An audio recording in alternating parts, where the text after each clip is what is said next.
Alright everyone, today we're trying to get our guild to top 5%, to top 5 in the ranking. We are in a pretty good guild, and I strongly believe that we can do that. We have all the pips remaining, no losses so far, so let's try and make it happen. I sent a message to the guys in my clan, and hopefully they'll respond, and we can at least try and get close to the guild which is now number 5, the Carchadons. So let's go on it. We have been playing with a deck which is which was focused on the ranged portion, or the range type of deck, and I'm not sure if it's the best for the end, because at this level things are beginning to get a bit harder. So I need to figure out what can I change over here to make sure that we do end up winning as many battles as possible. So this guy has a pretty decent attack, and I'm inclined to keep it. This one as well. Those are the healer as well. Let's see, Kalos, it's a pretty decent type, but at the same time, think that in order to make sure that I win, I can try and change it to something else. So we're currently playing against Chaos, which has a lot of great small value cards, but I think at this point we can change to something like, because we have already completed our secondary objective for this Soul of Amalroth card. So let's see if we can actually go undefeated and help our guild to hopefully go to the 5th spot over here. So, okay, a bit of theory crafting. Urien has the +7 wounds for each card destroyed, so we need to make sure that we fill up the entire deck. The first card that I want to take is basically the Incarn. The main reason I want the Incarn is that it has the Endless, and it also has the Regen, so it's basically unkillable for all intent and purposes. The downside of it is that if I don't get it at the beginning, then the battle can be pretty bad. So let's try and put this for now. Another card that I'm thinking would be pretty good would be this one, the Utriel card, which also has regen, so it's another really high-end card which will survive for a long time. And also I want a small card, the 4 points card, like Sagor, which also has regen. So I'm going for the most survivability as possible for now. So I only have 44 extra points remaining, so I need to make sure that I get high value cards. Another card which is extremely survivable, it's this one, the Harlequin, because it has all the shields, and it also has a bit of outflank, so it will dull some of the attacks from the enemies. I could try to maybe upgrade this card to go with some extra shields. The main issue, and it also has the range debuff. The main issue is that the value is pretty low, and it takes up a lot of my points, so I need to be sparingly about this. I might change one of the 2 cards over here, just to make sure that I get the best bang for the buck. So at this point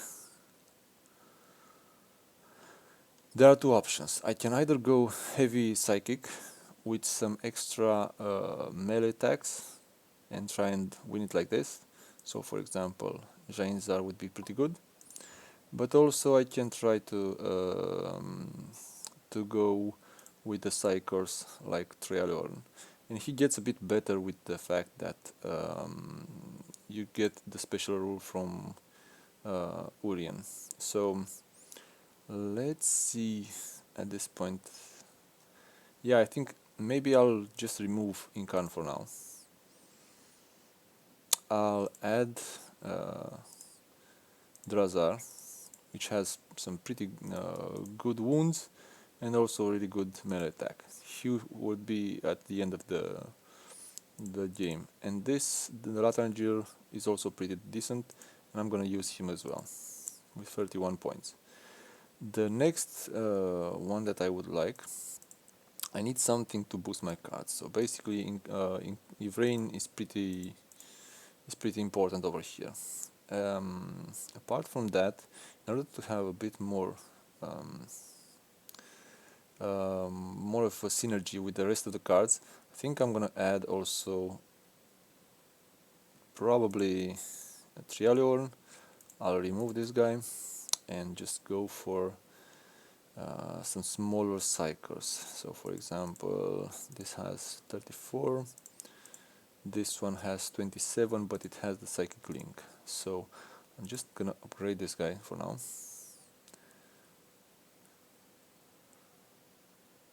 Okay, I'm adding it to the game, and also add another. Let's see what we can do. I suspect that I'll need. So Drazar, yeah.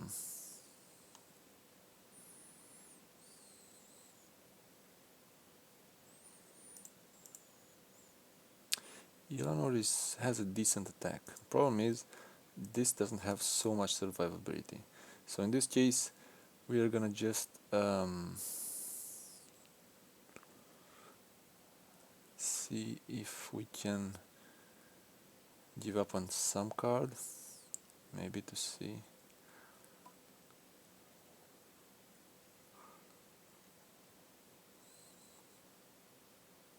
Which would be the best type of bang for the buck.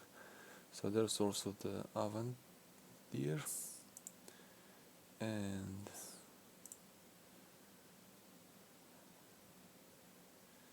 the problem is we can't fit them all. So I'm guessing right now, okay, we're just gonna go with 20, 22. I'm just trying to figure out which would be the best option. So I think for now I can go with something like,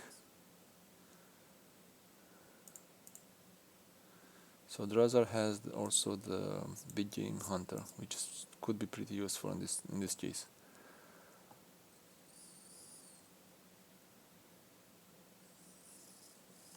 Yeah, I'll just put the target acquired guy. He has some small amount of wounds, but he has a decent range attack, and I don't have any kind of other range cards. He might be useful to just remove some really big enemy card. And at this point I have 4 cards which are psychic, and they should benefit me a bit. 2 with heavy melee, 1 regen, and just 1 other target acquired. So let's see how this goes. The first battle. This is the end part of the campaign, so the battles are gonna be hard, and I do expect maybe 1 or 2 losses. Let's see if we get if we go undefeated, then we might just cling to that top 5 spot with our guild.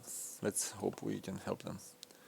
So they have the Skull Taker, which is pretty bad for our composition because I don't have many cards which are which have a lot of hit points. So I'll just add Silandri. He's gonna be the first one who should go. Okay, it's pretty. I don't want to get poisoned, so I'll need to put opposite him. I'll just put Trialorn because he's gonna be a guaranteed kill. And also, if there's anything really bad, I can just put this guy to soak up some damage. And I'm gonna just add also Urien to make sure that we have the highest amount of psychic attack as possible. Unfortunately, they have the Whisperhead, but at the same time, this guy has 3 shields, so he should work for now. As you can see, the attack from Triaron is pretty amazing at this point. Ivrain has become a bit better uh, with the increase over here of Inspiring Presence. Unfortunately, I got caught by this other poisonous card, so at this point this guy is gonna die pretty soon. But I need to use him and try to take out as many cards as possible before getting my other cards in play. At the same time, my ranged and also my melee attack especially are gonna keep on growing because I'm just keep spamming psychic attacks until my cards are basically gonna die. And hopefully that will be enough in order when I have to deploy the high melee attack cards, just one shot anything that might come our way. So another poison cards, it doesn't make any kind of difference at this point because I'm already losing 8 wounds per stack. Yeah, it's the same poison. So I'm just gonna take out Typhus. As you can see, Traileron is really good at one-shotting cards, and each time I'm one-shotting one or destroying one enemy card, all of my cards get plus 7 wounds. So the special rule is really good to just hang on over there and try and do as much damage as possible to the enemies. At this point, this battle is almost over without me doing much of anything. Right, I'm gonna lose right now Trialiorn, that's life, nothing to be done over here. But at the same time, this battle is almost over because I can almost certainly just win it out front at this point. So although the high card from the Eldari, the high cycle, was pretty tempting, it's safer at this point to just make sure that I'm just winning the battle. So I'll just add another psychic card. I don't need to put anything else at this point because it will guarantee kill. I'll guarantee kill with Ivrain Fabius Bile, and then basically Skull Taker won't be able to kill everything. So this battle is basically over.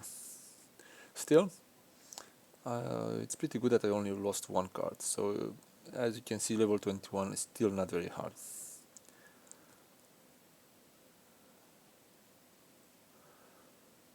I'll probably make a guide at some point with the best cards for each faction, and in my opinion at least, for early game, for mid game, and for late game, because they change a bit, and some of the warlords are pretty good based on the stage of the game you're in, and some of the cards are good in the same way. As a rule, they changed everything, so the legendary cards are now more legendary, whatever that means. But basically, they're just better than the rest of the other cards. So it was a pretty easy victory, as you saw.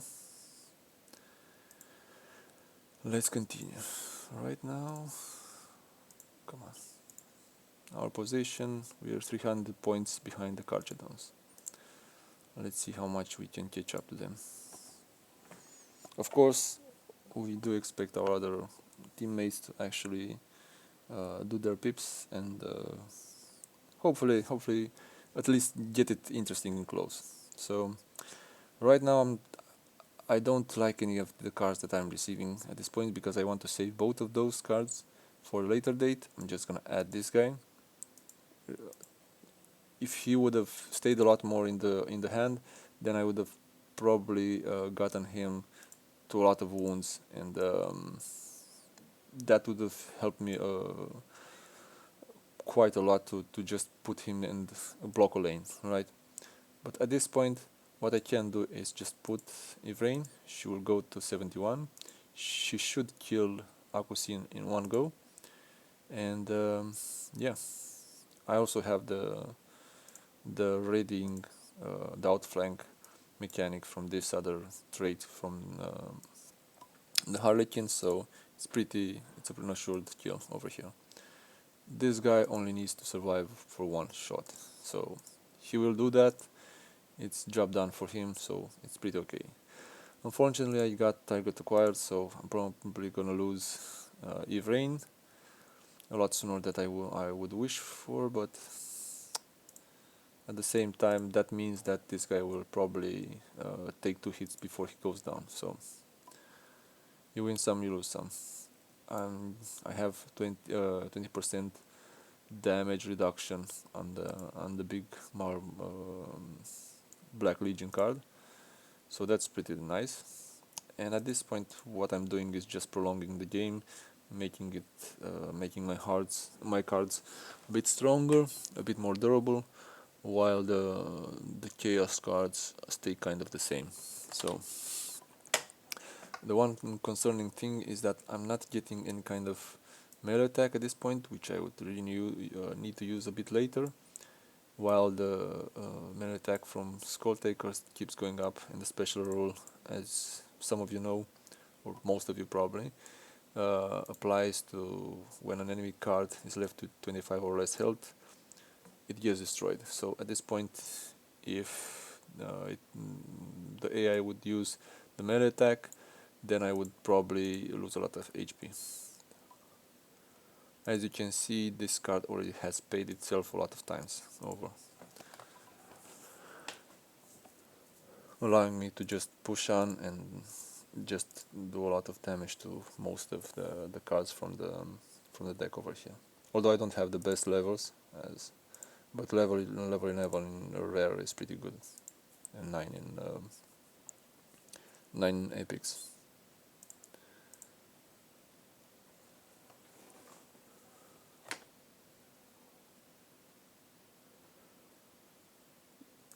This card is pretty broken in my opinion, with the 3 shields and also the outflank and also the mechanic from the special rule.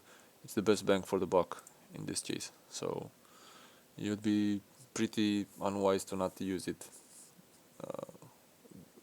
especially if it's upgraded and it has the second trait. So it should go in basically any kind of deck except maybe for Zephyr Blade, which benefits you a lot more for with a higher just spamming ranged attacks. Otherwise, I think I'm gonna just go, and yeah, I'm just gonna try and continue a little bit more with the psychic attacks, and this should kill all of them in the next one.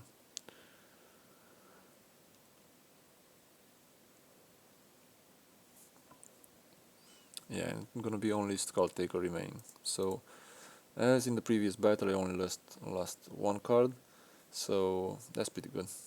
Actually, it's a bit easier this campaign that I expected. Expected the final levels to be a bit harder, but maybe they didn't tweak the campaign after they changed the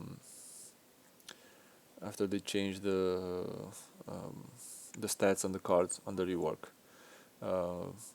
If some of you don't know, there was a rework a few months ago in which all the legendaries and epic cards have gotten a second trait, and also have gotten more levels and some better traits if you upgrade them to the max than the normal, common and rare cards would go.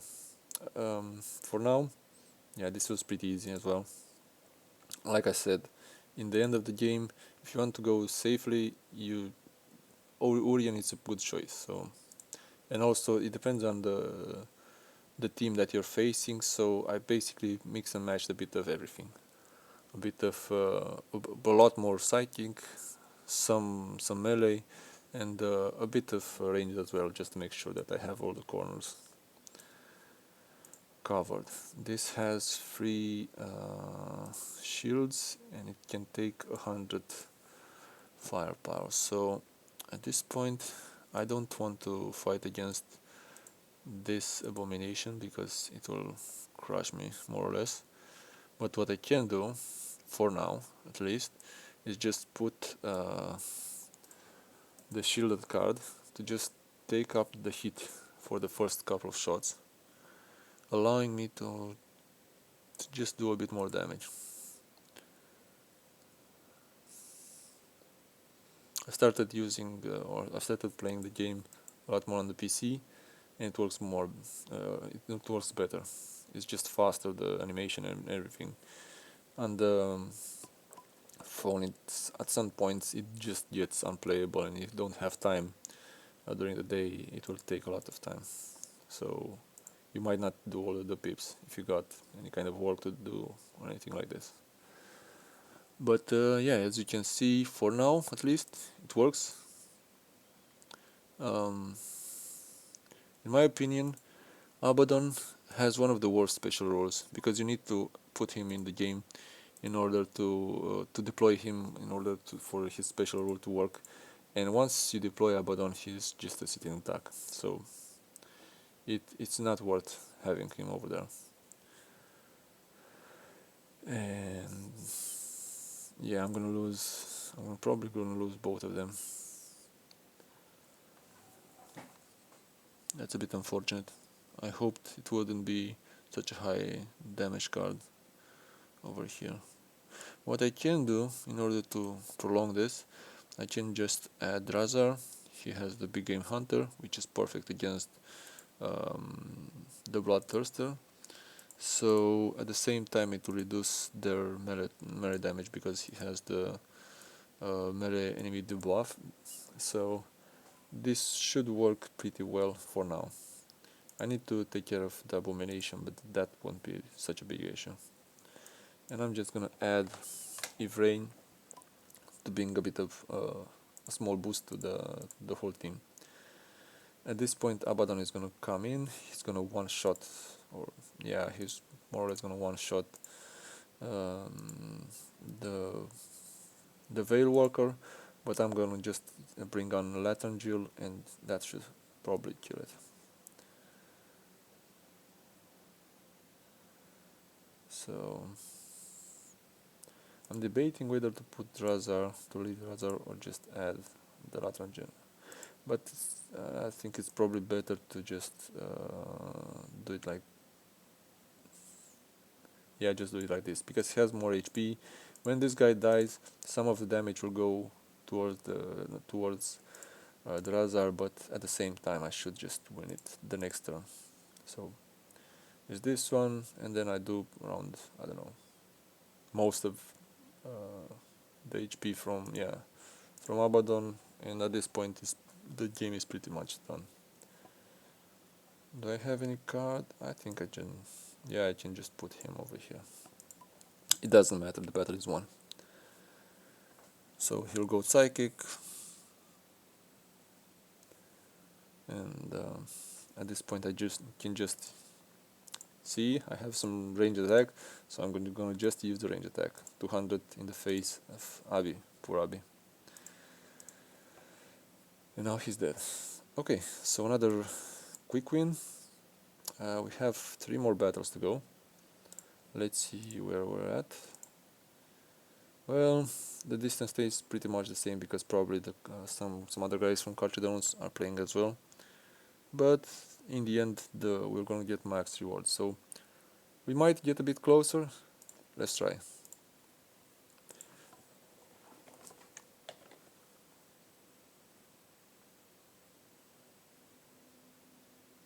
Okay.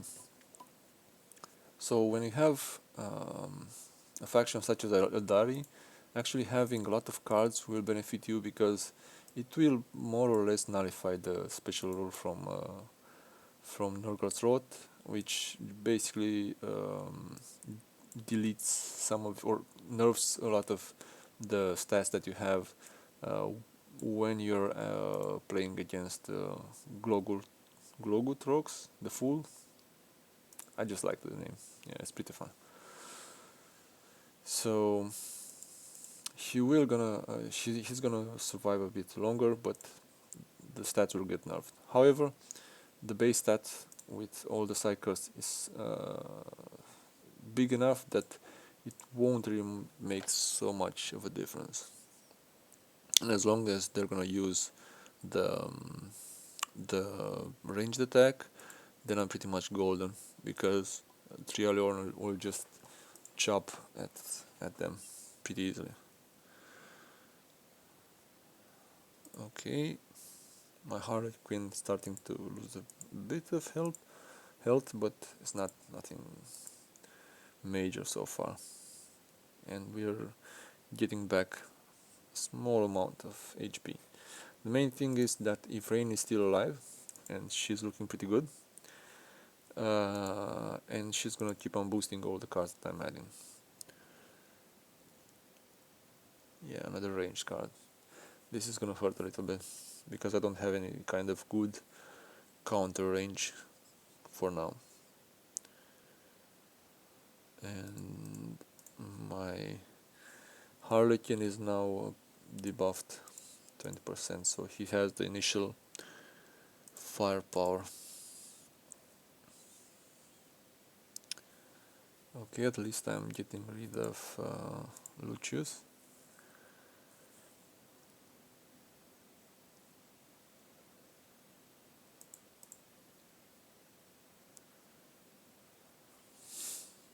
It depends on what card is gonna come over here. Hopefully it's not gonna be a card with a really high stat, but yeah, sometimes you can't do anything. Okay, I think we can speed it up a bit and just go for the big game hunter over here. Yeah, the brigand has 60 points, so he's gonna be pretty easy to beat with my boy, with Drazar. He lost a bit of his points. Should I? I can just go one more round with some psychic attacks, and I'm gonna just kill this guy as well.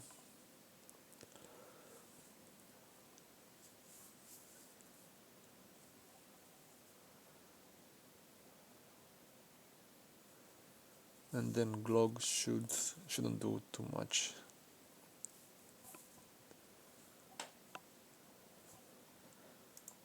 Yeah, basically the inspiring presence has the same effect as the 20% debuff from Norgard's Rot, and you get the initial stats.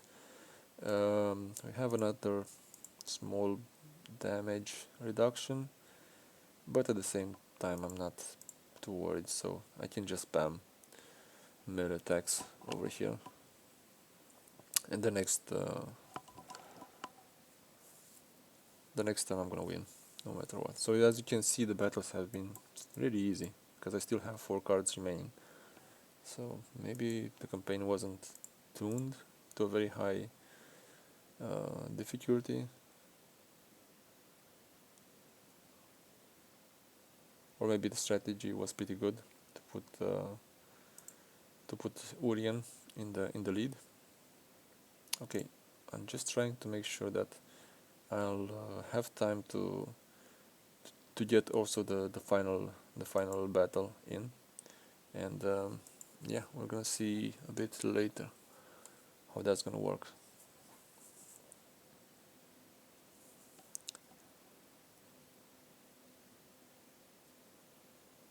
Okay, level 25. This is gonna be the first real challenge, because Ariman kind of counters the deck that I have with Cycles. So let's see a little bit. But also the level is pretty small, it's pretty basic, level 3. I don't know why this is. Did they made a level 9?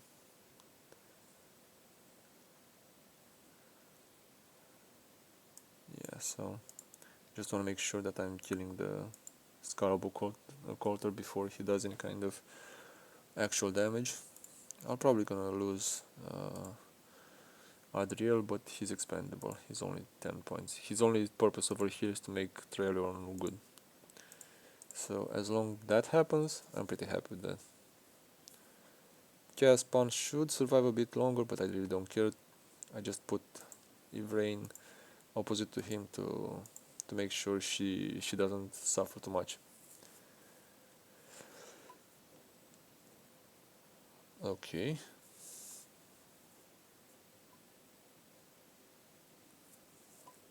Hopefully my I'm gonna lose Adrian. There's nothing to be done over here, unfortunately.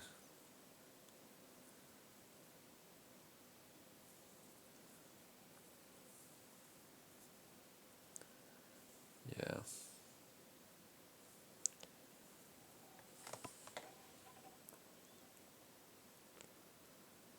Well, I think we can just add Latrangill for now.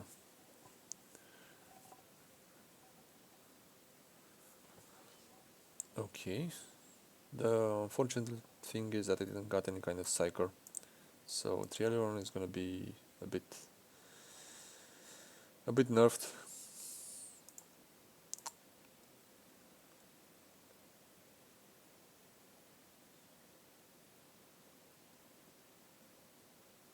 Okay.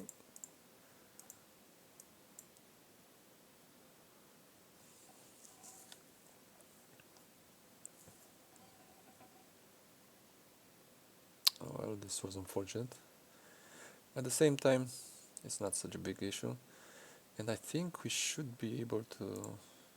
Yeah, I'm gonna just add this guy over here, try and eliminate those two cards over here, because this guy has some psychic. I still have some psychers in my pocket. This guy has a good attack, but I just can add the Harlequin to weather it out, and yeah, that should be pretty easy.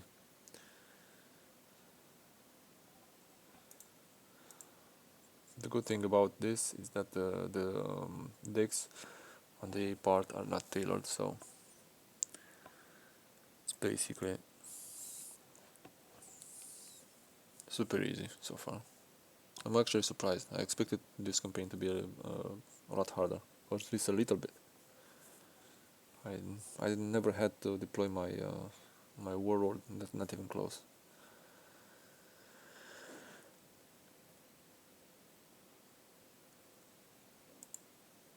Okay, and that's about it on this side of it. Simple, easy, and I hope you like this deck. I think it's pretty viable also if you want to play it in the ranked part. So if you just add this deck, you can just have a few good wins. I think I have something similar. Yeah, I'm not using Latrangil. I should be using him because he's a lot better than Ilanor, and basically has, after the rework at least, I should just make sure that I have this updated deck. So Latrangil with 31 points, it's a must. Then I can just skip this guy. I can leave Adriel over here. And which one was I using? So yeah, the 20 points over here. Yeah, I can use the 20 points range attack. So that should be pretty good. Most of it was kind of the same. So just a little bit of theory crafting. Right, let's see. Are we closer? Well, the distance stayed kind of the same, but I hope you learned something. At least some suggestions of how you want to put your squads. And yeah, I'll see you in the next one. Okay, bye now.